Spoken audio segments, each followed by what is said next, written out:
Shalom, Bapak Ibu Saudara-saudara sekalian yang saya kasihi di dalam Yesus Kristus. Selamat berjumpa kembali dalam acara Bible Study hari ini. Senang sekali kita bisa sama-sama berkumpul kembali untuk kita sama-sama merenungkan apa makna dari firman Tuhan yang akan disampaikan hari ini. Untuk itu, mari kita siapkan hati kita masuk di dalam hadirat Tuhan, dan kita mau cari wajah-Nya lebih lagi. Mari Tuhan.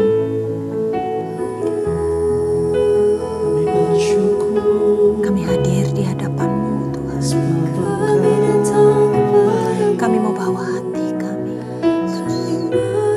Terima kasih setiap anugerah kasih setia-Mu. Terima kasih. Kami datang kepada-Mu. Hira para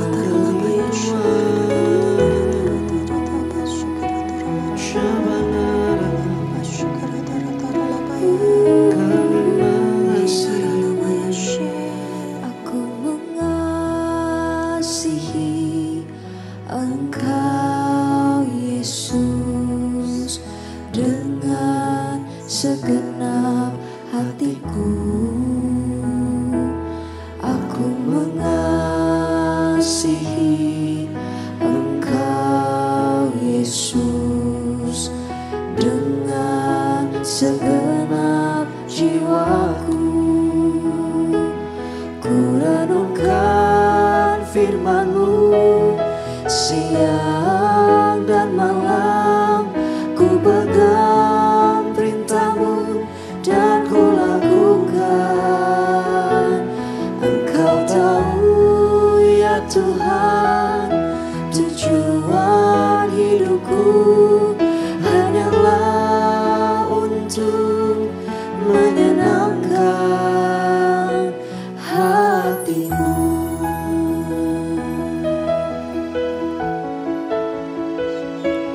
Aku mengasihi Engkau Yesus dengan segenap hatiku. Aku mengasihi Engkau Yesus dengan segenap jiwaku.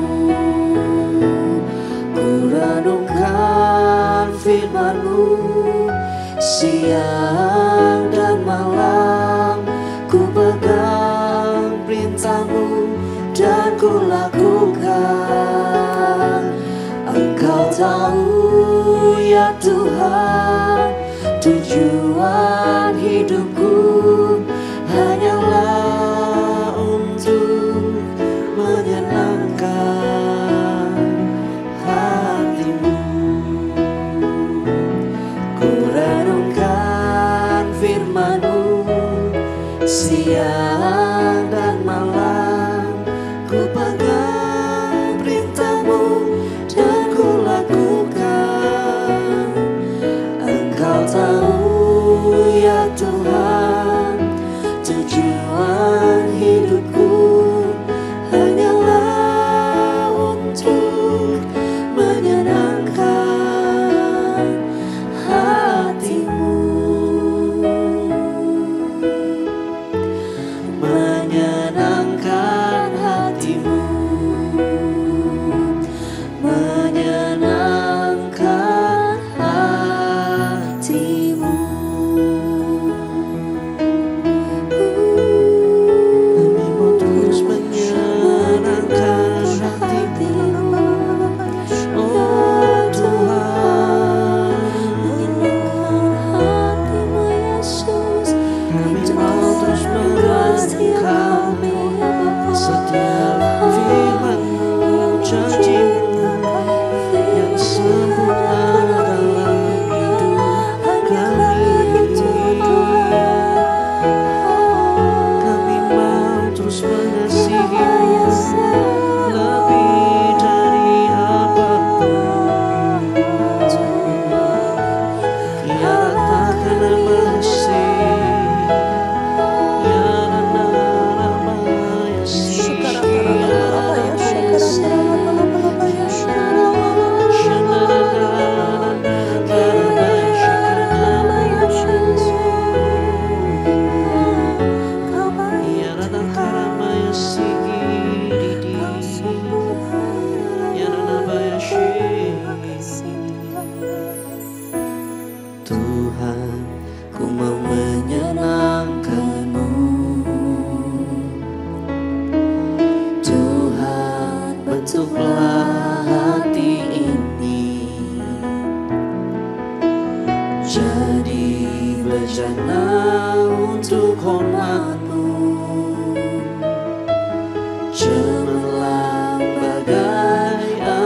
amas murni.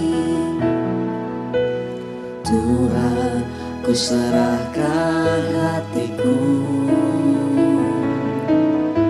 semua ku berikan padamu. Kuduskan hingga tulus selalu, agar aku menyenangkanmu,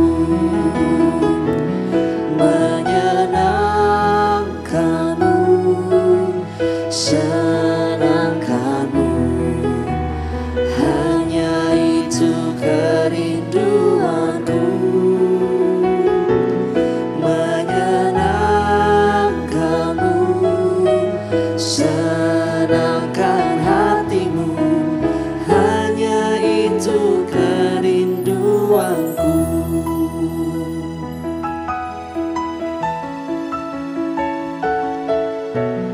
Tuhan, ku mau menyenangkanmu. Tuhan, bentuklah hati ini jadi bejana untuk hormat-Mu,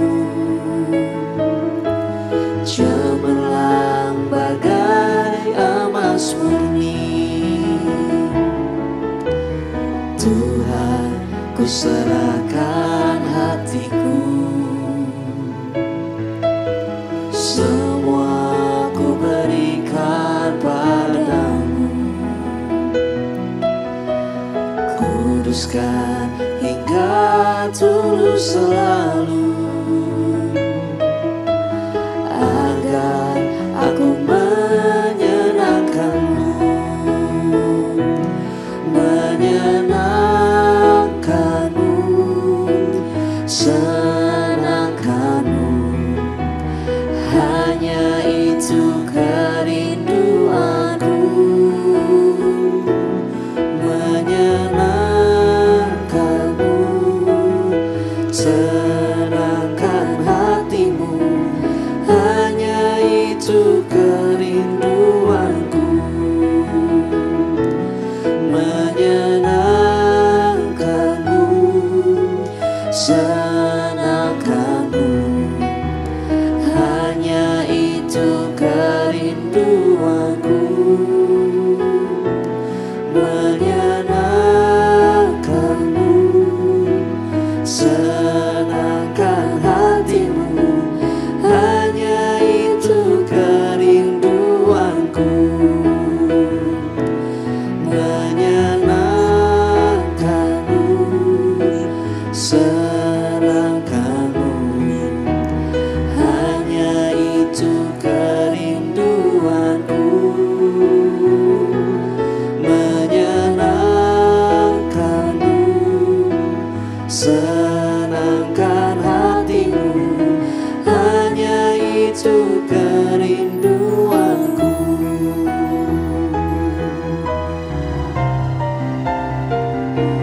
Menyenangkanmu, senangkanmu.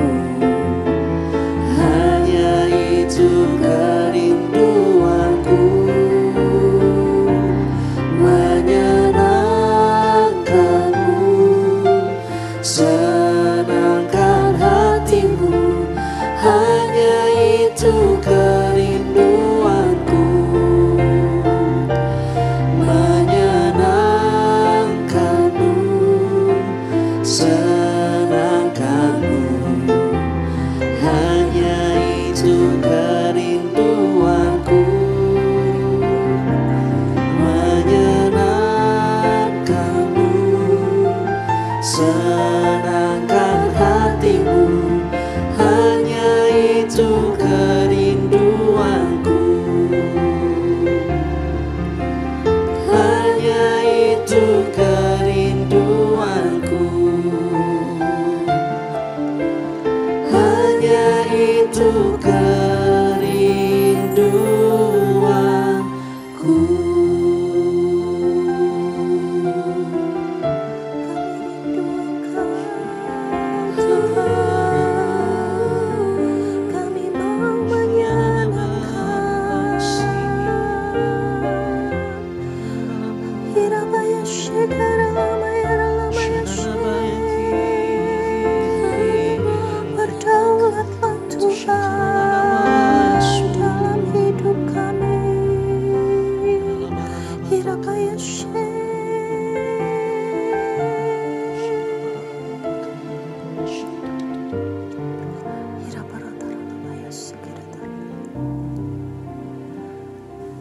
Kerinduan kami Tuhan hanya untuk menyenangkan Engkau ya Bapa, melalui segala apapun yang kami lakukan. Termasuk pada saat hari ini kami mau duduk diam di hadirat-Mu. Kami mau belajar ya Tuhan. Biar kami dibukakan ya Bapa. Biar kami diterangi oleh terang firman Tuhan. Biar itu yang memimpin jalan-jalan hidup kami ya Bapa, menjadi serupa dan segambar dengan Engkau. Mari Tuhan, melalui Bible Study hari ini, kiranya kami dapat menerima sebuah pewahyuan baru. Kiranya kami semakin memahami betapa cinta akan Taurat Tuhan itu membuat kami diperkaya. Dan ketika kami dengan hati yang benar datang ke hadapan-Mu, itu adalah sebuah ibadah yang menyenangkan hati-Mu ya Tuhan. Mari Roh Kudus terangi hati dan pikiran kami, juga Kau pakai hamba-Mu untuk bisa menjelaskan segala sesuatu yang hendak Tuhan nyatakan melalui ayat firman Tuhan hari ini. Kami serahkan seluruhnya hanya di dalam nama Tuhan Yesus. Haleluya. Amin. Oke, mari kita sekarang sama-sama siapkan Alkitab kita. Kita akan membahas dari kitab Nehemia kembali di dalam pasalnya yang ke-8. Kalau kita lihat, perikopnya adalah pembacaan kitab hukum Hari Raya Pondok Daun. Nah, saudara-saudara, perikop ini lumayan spesial karena ditulis di dalam kitab Nehemia, tetapi menceritakan Ezra yang ada pada zaman yang bersamaan. Bagaimana di dalam kitab ini kita nanti akan melihat Ezra membacakan kitab Taurat Musa di tengah bangsa Israel pada hari itu. Kita baca di dalam ayat yang pertama. Ketika tiba bulan yang ke-7, sedang orang Israel telah menetap di kota-kotanya. Tadi pembangunan pembangunan di dalam kota Yerusalem, pembangunan tembok sudah selesai dan mereka sudah ada di dalam rumah masing-masing. Nah, dikatakan pada bulan ke-7. Bulan ke-7 itu biasanya di sana dirayakan perayaan bulan baru di dalam kalender Yahudi, di mana waktunya antara sekitar pertengahan bulan September sampai pertengahan bulan Oktober. Nah, kemudian yang di ayat selanjutnya, maka serentak berkumpullah seluruh rakyat di halaman di depan pintu gerbang air. Mereka meminta kepada Ezra, ahli kitab itu, supaya ia membaca kitab Taurat Musa, yakni kitab hukum yang diberikan Tuhan kepada Israel. Lagi pada hari pertama bulan yang ke-7 ini, Imam Ezra membawa kitab Taurat itu di hadapan jemaah, yakni baik laki-laki maupun perempuan dan setiap orang yang dapat mendengar dan mengerti. Nah, tempatnya di mana? Tadi dikatakan di pintu gerbang air. Pintu gerbang air ini letaknya di area luar dari bait suci, di mana areanya cukup luas sehingga bisa menampung banyak orang yang berkumpul pada waktu itu. Dan siapa Ezra? Ezra ini dikatakan di sini sebagai ahli kitab. Dia mempelajari kitab Taurat Musa pada zaman pembuangan di Babel. Nah, pada saat pembuangan itu sebenarnya mereka sudah nggak melakukan ibadah, saudara-saudara. Waktu mereka dibuang itu, mereka sudah tidak melakukan rutinitas ibadah. Tetapi mereka mengikuti cara-cara orang Babilonia. Karena mereka ada di bangsa lain. Tapi hidup Ezra ini berbeda. Ezra ini adalah orang yang disiapkan oleh Tuhan secara khusus, di mana dia tetap belajar Taurat Tuhan di tengah pembuangannya. Dia tetap menyimpan kitab-kitab yang Tuhan sampaikan. Nah, mereka ada di dalam pembuangan Babel itu sekitar 70 tahun. Nah, itu kemungkinan dalam penghitungan 1 kali generasi, di mana orang-orang yang masuk di dalam pembuangan Babel itu kemungkinan ada beberapa yang memiliki pengalaman atau pengertian tentang ibadah yang sebelumnya mereka lakukan di bangsa Israel. Dan bagaimana mereka sudah mendengar Taurat Tuhan. Tapi kemungkinan juga orang-orang tersebut sudah meninggal pada masa pembuangan itu. Jadi sudah berbeda generasinya. Tapi Ezra ini adalah seorang imam, saudara-saudara. Dia tetap memelihara dan mempelajari Taurat Tuhan. Sekalipun bukan di tempat bangsanya sendiri. Nah, di sini dikatakan bertepatan dengan tahun baru. Dan kebetulan dibacakanlah kitab Taurat Tuhan tersebut.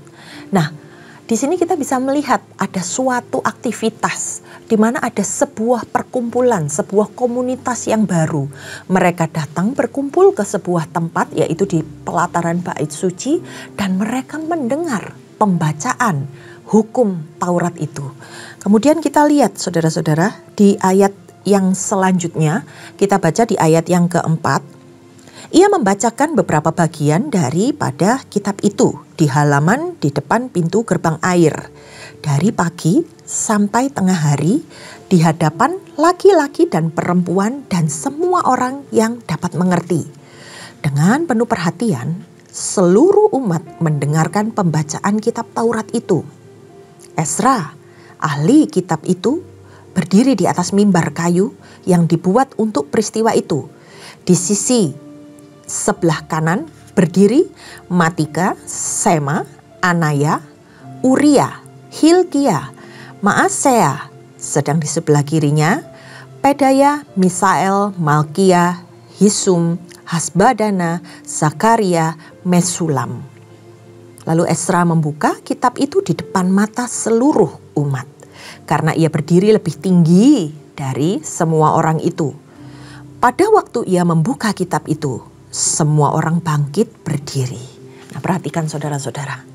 Ketika Ezra membuka gulungan kitab itu, pada waktu itu kitab ini ditulis dalam sebuah gulungan, yaitu sebuah kertas lembaran panjang dari papirus. Kemudian untuk mengemasnya mereka digulung dan diikat dengan sebuah tali. Perhatikan bagaimana mereka bangsa Israel begitu menghormati hukum Taurat, hukum yang Tuhan berikan. Posisi mereka ketika kitab itu hendak dibuka, mereka semua bangkit berdiri. Nah, di sini kita melihat sebuah sikap menghormati Tuhan ketika firman Tuhan itu dibacakan. Nah, kita lihat di ayat yang ke-7. Lalu Ezra memuji Tuhan Allah yang maha besar, dan semua orang menyambut dengan amin, amin, sambil mengangkat tangan. Kemudian mereka berlutut dan sujud menyembah kepada Tuhan dengan muka sampai ke tanah. Juga Yesua, Bani, Serebia, Yamin, Akub, Sabetai, Hodia, Maasea, Kelita, Asaria, Yosabat, Hanan, Pelaya, yang adalah orang-orang Lewi, mengajarkan Taurat itu kepada orang-orang itu. Sementara orang-orang itu berdiri di tempatnya, bagian-bagian daripada kitab itu, yakni Taurat Allah, dibacakan dengan jelas, dengan memberi keterangan-keterangan sehingga pembacaannya dimengerti. Lalu Nehemia, yakni kepala daerah itu, dan Imam Ezra, ahli Alkitab itu, dan orang-orang Lewi yang mengajar orang-orang itu berkata kepada mereka semua, hari ini adalah hari kudus bagi Tuhan Allahmu. Janganlah kamu berduka cita dan menangis, karena semua orang itu menangis ketika mereka mendengar kalimat-kalimat Taurat itu. Jadi hukum Taurat itu ditulis dalam bahasa Ibrani. Tetapi pada saat itu banyak orang Yahudi yang sudah tidak lagi memahami bahasa Ibrani. Jadi orang-orang Lewi yang ada di sana berusaha untuk menerjemahkan atau membantu menerangkan apa yang dibacakan ahli kitab Ezra ini ke dalam bahasa Aram. Bahasa yang mereka ada di dalam kehidupan sehari-hari mereka. Dan ketika mereka paham, ketika mereka menyadari isi kitab tersebut, dan mereka tahu bagaimana kehidupan mereka telah menyimpang dari semua ajaran Tuhan. Maka pada saat itu dikatakan mereka menangis karena mereka tahu selama ini mereka tidak mentaati hukum Taurat. Kita baca di ayat yang selanjutnya. Lalu berkatalah ia kepada mereka, pergilah kamu, makanlah sedap-sedapan dan minumlah minuman manis, dan kirimkanlah sebagian kepada mereka yang tidak sedia apa-apa. Karena hari ini adalah kudus bagi Tuhan kita. Jangan kamu bersusah hati, sebab sukacita karena Tuhan itu adalah perlindunganmu. Juga orang-orang Lewi menyuruh semua orang itu supaya diam dengan kata-kata, tenanglah, hari ini adalah hari kudus, janganlah kamu bersusah hati. Maka pergilah semua orang itu untuk makan dan minum, untuk membagi-bagikan makanan dan berpesta ria, karena mereka mengerti segala firman yang diberitahukan kepada mereka. Nah, menurut salah satu terjemahan, sedap-sedapan itu artinya adalah potongan-potongan lemak. Jadi potongan-potongan lemak ini biasanya merupakan bagian yang terbaik dalam kurban bakaran. Nah, di situ mereka diperintahkan untuk mereka membagikan makanan yang artinya sebuah kasih terhadap sesama manusia. Mereka yang berkelebihan berbagi berkat kepada mereka yang kurang beruntung. Nah, di sini kita melihat kasih itu dinyatakan, kasih itu mulai dipraktekkan di dalam kehidupan mereka. Ayat yang ke-14, pada hari yang kedua, kepala-kepala kaum keluarga seluruh bangsa, juga para imam dan orang-orang Lewi berkumpul pada Ezra, ahli hukum Taurat itu, untuk menelaah kalimat Taurat-Taurat itu. Maka didapatinya tertulis dalam hukum yang diberikan Tuhan dengan perantaraan Musa, bahwa orang-orang Israel tinggal di dalam pondok-pondok pada hari raya bulan yang ke-7. Dan bahwa di semua kota mereka dan di Yerusalem harus disampaikan berita dan pengumuman yang berbunyi, pergilah ke gunung, ambillah daun pohon zaitun, daun pohon minyak, daun pohon murat, daun pohon korma, dan daun dari pohon-pohon yang rimbun, guna membuat pondok-pondok sebagaimana tertulis. Maka pergilah orang-orang mengambil daun-daun itu, lalu membuat pondok-pondok masing-masing di atas atap rumahnya, di pekarangan rumahnya, juga di pelataran rumah Allah, di lapangan pintu gerbang air, dan di lapangan pintu gerbang Efraim. Seluruh jemaah yang pulang dari pembuangan itu membuat pondok-pondok dan tinggal di situ. Memang sejak zaman Yosua bin Nun sampai hari itu, orang Israel tidak pernah berbuat demikian. Maka diadakanlah pesta ria yang amat besar. Bagian-bagian kitab Taurat Allah itu dibacakan tiap hari, dari hari pertama sampai hari terakhir. 7 hari lamanya mereka merayakan hari raya itu. Dan pada hari raya yang ke-8 ada pertemuan raya sesuai dengan peraturan. Nah, saudara-saudara, mereka melakukan tepat seperti apa yang disampaikan oleh hukum Taurat yang diberikan atas perantaraan Musa. Mereka juga melakukan segala ritual yang ada dalam hukum Taurat tersebut.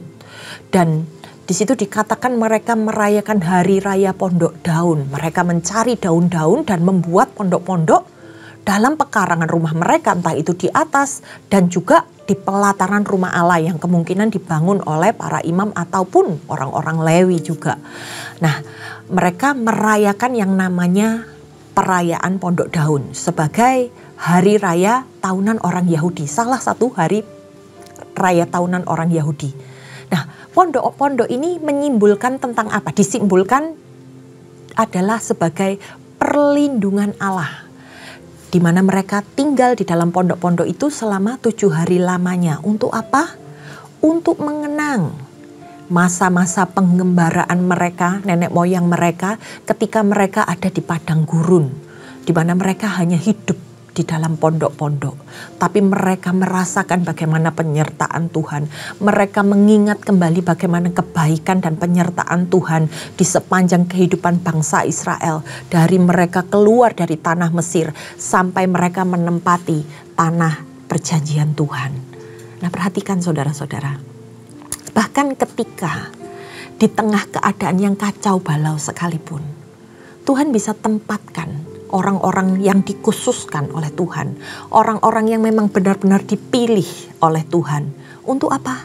Mengadakan sebuah pemulihan di mana mereka diminta oleh Tuhan untuk melakukan ibadah seperti yang Tuhan kehendaki. Dari masa ke masa, bahkan sampai hari ini, apa yang Tuhan mau tetap kita kerjakan. Tetap ada orang-orang yang Tuhan taruh, tetap ada orang-orang yang Tuhan percaya untuk melakukan segala sesuatu seperti apa yang sudah Tuhan tuliskan. Jadi kalau hari ini kita membaca firman Tuhan, kita merenungkan apa yang terjadi pada keadaan mereka di zaman itu dan apa yang terjadi pada kehidupan kita hari ini. Bersyukur kita punya Tuhan yang sama. Bersyukur kalau penyertaan Tuhan itu masih ada. Dan bersyukur kalau Tuhan masih pakai beberapa di antara kita untuk tetap menjadi pembawa berita dari firman Tuhan. Saudara-saudara, kita tahu bahwa keadaan hari-hari ini bukanlah hari yang mudah untuk kita lewati. Setiap orang mempunyai pergumulan masing-masing. Tetapi percayalah bahwa ketika firman Tuhan itu disampaikan, sama seperti ketika mereka mendengar dari Imam Ezra tentang apa yang disampaikan oleh firman Tuhan pada saat pembacaan itu. Mereka menangis sebagai respon. Karena mereka tahu apa yang sudah terjadi di dalam kehidupan mereka. Betapa mereka mendukakan hatinya Tuhan. Betapa mereka telah berlari demikian jauh dari apa yang sudah Tuhan tetapkan, dari hukum-hukum Tuhan. Hari ini saudara-saudara, secara khusus kalau Anda ada di dalam Bible Study hari ini, saya yakin dan percaya ada sesuatu yang sedang Tuhan nyatakan. Mari kembali kepada apa yang Tuhan perintahkan. Mari kita hidupi hukum-hukum Tuhan. Karena kita tahu bahwa Tuhan menetapkan segala ketetapan ini untuk kita pelihara dan kita lakukan. Dan saya yakin percaya saudara-saudara, ketika kita meresponi dengan benar, ketika kita melakukan apa yang menjadi bagian kita, Tuhan berperkara di dalam kehidupan kita. Tuhan akan merestorasi, Tuhan akan memulihkan keadaan kita. Jadi bukan hanya sekedar membaca, bukan hanya sekedar kita mendengarkan, tetapi kita merenungkannya sampai menjadi sebuah rema di dalam kehidupan kita. Sampai kita mendapatkan sebuah pewahyuan dari apa yang Tuhan sampaikan dari ayat demi ayat. Dalam Bible Study ini kita dibawa dari pasal demi pasal, ayat demi ayat dari firman Tuhan. Supaya kita bisa mengenal siapa Allah yang kita sembah. Supaya kita bisa tahu jalan-jalan Tuhan. Supaya kita bisa menekuni apa yang Tuhan hendak ajarkan di dalam kehidupan kita. Dan sampai akhirnya kita bertemu muka dengan Tuhan. Untuk itu saudara-saudara, buat saudara-saudara yang sampai hari ini taat dan setia untuk tetap mau belajar, untuk tetap mau mengikuti Bible Study, percayalah, Anda diperkaya oleh firman Tuhan. Anda akan mendapatkan sebuah wawasan yang baru, yang gak akan dapat diambil oleh siapapun. Dan saya yakin dan percaya, semuanya akan menjadi berkat yang tidak ternilai di dalam kehidupan kita.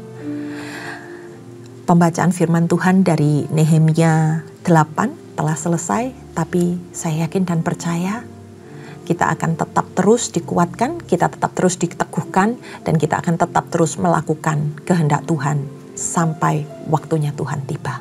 Mari kita tundukkan kepala, kita satukan hati.